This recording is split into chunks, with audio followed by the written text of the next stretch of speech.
Hello, welcome to another episode of the Horror Vision Horror Podcast. My name is Sean. I'm Anthony the football man. And I'm Missy. And if you haven't guessed, we're going to talk about him, Justin Tipping's new movie, produced by Jordan Peele, who's made no small claims about how he feels about this movie. He said he's never seen anything like it before, is why he produced it. This was actually based on a script by Zach Ackers and Skip Bronke. And it won it was on like the list of like, in Hollywood, there's this list that goes around like the best unproduced screenplays, and it ended up getting picked up that way. Originally, it was going to be called GOAT, the acronym for Greatest of All Time, which I could actually totally see because they say that enough in the movie. We're going to be spoiler free, I think, and we're going to tell you this movie's not getting a lot of love. I just briefly looked at like some, online, whatever, and it's, a lot of what I see is like cool and stylized, but totally misses it. I see a lot of football, like, fourth down fumble, stuff like that. Anthony, you just saw this movie right now, Yeah, like you just got home. So yeah, Missy and I both saw it yesterday. What did you think of this movie? it was okay. I felt like it was lacking in a lot of areas. The acting isn't so bad. Marlon Wayans actually did an excellent job in the film, in my opinion. I thought he was great in it. Other than that, everybody else is pretty much serviceable. I really liked the set designs, but felt they were just kind of underutilized, especially considering the house in the film itself is supposed to be this like ominous character of its own. And I just feel like I've seen things like or whatever it was supposed to be stylized to be. Um, I felt like the director was just lacking. Like if I saw this like in the hands of like a Tarzan Singh or something like that, he would know how to use this kind of set, but he would have went way over budget, and then the movie would have never got made, and et cetera, et cetera. Um, I think it's shocking when it needs to be, and beyond that, kind of underwhelming. Sadly, kind of underwhelming. And I saw it in an audience, a packed house. Actually, I Oh, picked wow. a seat that was empty in the middle of an IMAX theater, and I still had plenty of empty seats around me. And when I got seated, it turns out the whole place was completely packed, and I don't like that, but yeah, I had everybody kind of like pushing me into the middle of the row, and I looked around, and the whole place was filled. Wow. Damn. But when the movie ended, there were no fireworks, there was no grand parade, and I think everybody just kind of felt the same way I did as it ended. Like, that's it. So I think it's definitely worth a once over just for its spectacle, if anything. But beyond that, I don't see myself adding this to the collection. And I mean, again, the only recommendation I would give for this to watch is just to see it on screen because it does look cool. But beyond that, it doesn't really have a lot of replay value, I imagine. Okay. Fair. Missy? I saw it yesterday and I'm sure it's somebody's jam, but it's not mine. Honestly, I was bored. I could never engage with it. I like the last 15 minutes of it, I think are cool. And that was fun. But otherwise I found it kind of boring and I didn't like or even care about any of the characters or what happened to them. I never could fully engage with it. I mean, I don't know if this hits different for football people. I'm not a sports person. I don't like football, but I've watched like movies that were centered around football that had good stories that I enjoyed. So, I mean, I thought the horror was gonna like transcend the football. It didn't. And I mean, I think it has some cool visuals. Um, but otherwise it was kind of meh for me. Okay. I I go the other way. I was kind of blown away. I didn't really know what to expect. I still think the first trailer they released like 5 months ago is a great trailer. Having seen the movie, I feel like maybe they give a little bit too much of the imagery. They don't spoil the movie at all, but then the subsequent trailer, like I was just like, oh, stop talking. Like, oh, it seemed like I wasn't going to like the movie, so I had no idea, right? Because you can make a crappy movie look real good with a good trailer. Hmm. But I have nothing but disdain for American football, and I do not like anything really about modern mainstream hip hop aesthetic. So that right there, that's like a bulk of the movie's bread and butter.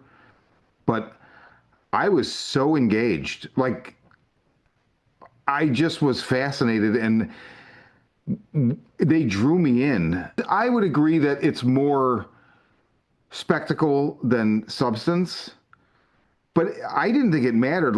I could see your point, Anthony, that they underused the setting, but I didn't feel that way. I felt like there was just shit hiding in all the nooks and crannies.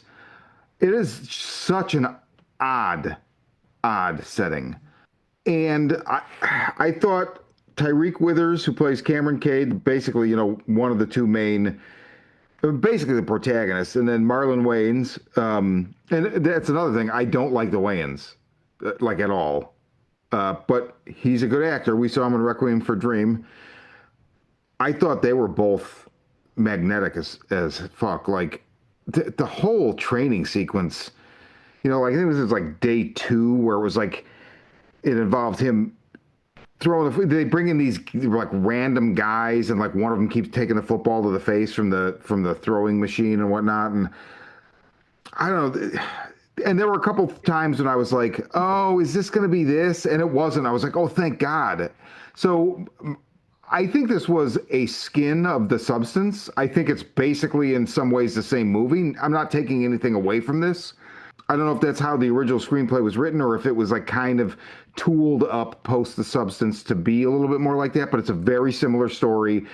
The outgoing, celebrity basically having to pass the torch to somebody younger and accept that they're done. And I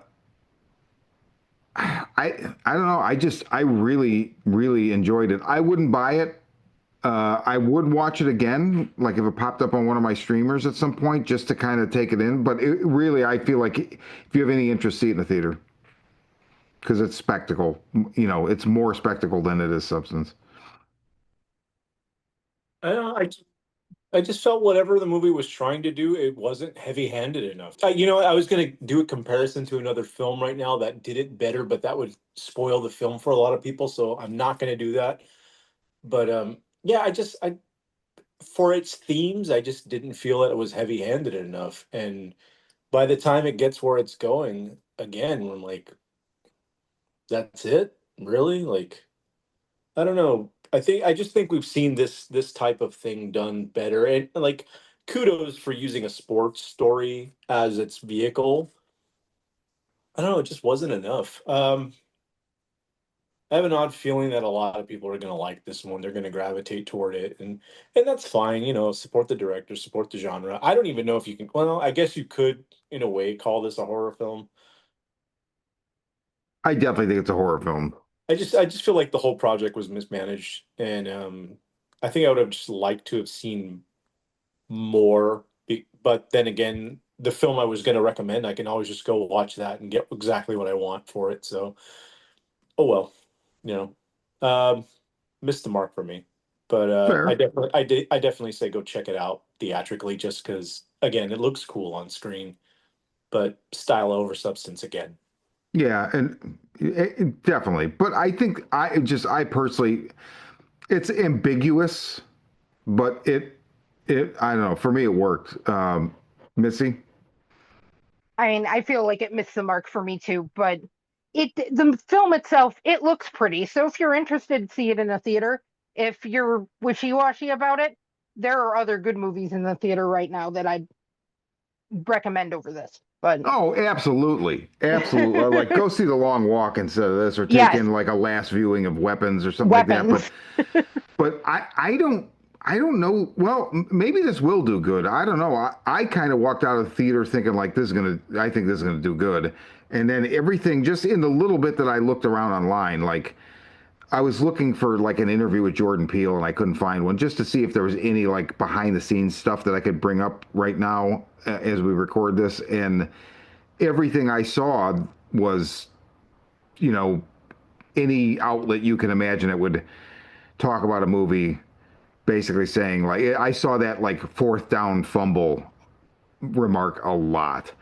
So I don't know. I guess we'll see how it fares at the box office. But Peele said I've never, to paraphrase, said something like I've never seen anything that like this before. And other than the fact that like okay, I agree with that, but it is definitely a post-substance movie. Like there's just so many parallels to it.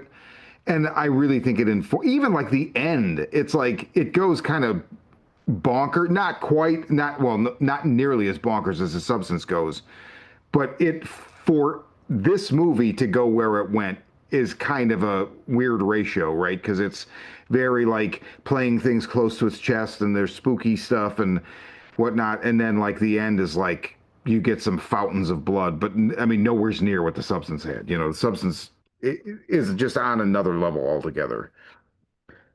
Um, but yeah, I definitely think, you know, if you have any interest, I would see it on a big screen because I don't know, it's going to translate super well to a small screen. And although it's ambiguous, I don't know, it's ambiguous in a way where like, you know, like, I don't know, Long Legs is ambiguous and it makes you want to kind of like think about it. I don't really need to think about this. Like, I got it. It was ambiguous, but I'm like, no, I get what, I get it. There's no like, part of the story that's obscured to me, even though they didn't spell it out. Like it's pretty standard. Um, you know, you get where you're going pretty easily.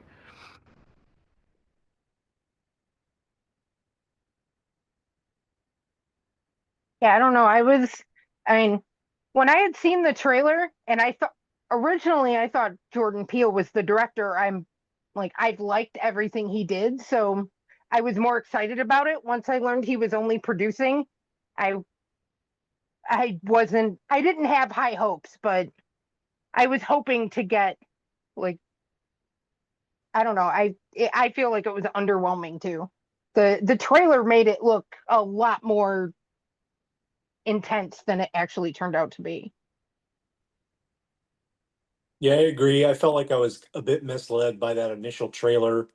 I thought it was a Jordan Peele film coming out, and then when I find out it's another director, I think my level of expectation kind of went down. I feel like maybe they tried to keep at that caliber, but again, just kind of in the wrong hands. So It it looks like an expensive movie, and I feel like they use it well. It's on screen, but also, you know what I noticed?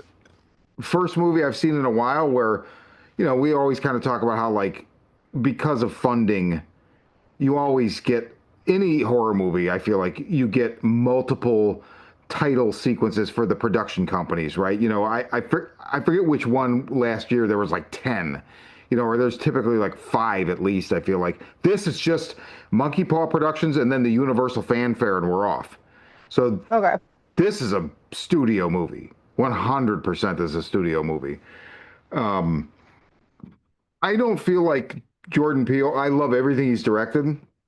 I love to listen to him talk. I don't feel like he's got the best producer track record. He did like a revamp of the Twilight Zone a couple years ago, and yeah, it was It it bombed. it deserved the bomb because the two episodes that I struggled through, one of which I think was Benson and Moorhead, it just was not good. There was a level of expectation putting the Twilight Zone with Jordan Peele, and I mean, not even close. Um, And there's I'm trying to remember now. I just had it in my mind and it slipped. But there was something else he produced where I was like, and also, and hey, you know what? If all of that helps him make money to make his movies, I don't care because I think his movies are great. But he did like this is like a reality show called Fear Factor, I think. And I believe for a while in theaters, I kept having to sit through a trailer for him, like Jordan Peele produced, you know, this new season of Fear Factor. And I think that bombed too. And I was just like, what are you doing? But again, if he's got to dabble to make the money to, you know, or if it's a Universal's like, we'll give you the money to make your movie if you do this for us, it's fine. I don't care as long as he keeps making his movies. But yeah, I definitely feel like there's a difference between seeing his name as a producer and as a director. So, but yeah, that's him, the artist formerly known as Goat. I feel like Goat would have been a better name, but It would have been a better title. I'll bet you any money that the studio was like, oh no, we don't like that Goat thing. People aren't going to go see that. Call it something different. Which kind of annoys me, but yeah, it's fine. It was a fine title. So I feel like we're all saying, see it on the big screen if you're going to see it. I enjoyed it definitely more than you guys did, but it's not something I see having like, you know, residual rewatch value. But it did kind of blow me away at that screening, and now I'm good. That's him. I'm me, Sean. And I am Anthony, the unblinking eye. And I'm still just Missy. And this is the Horror Vision.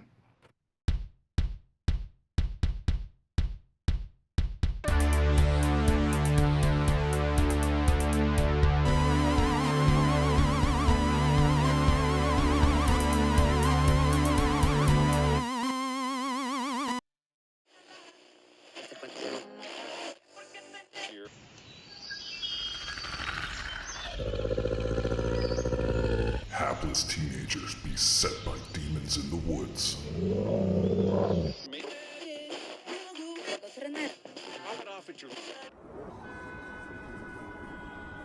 A strange new drug that turns art into murder.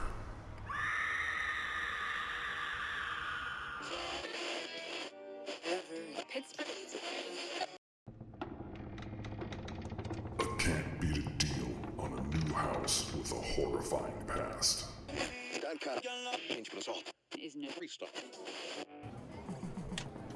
A video game that might usher in the apocalypse.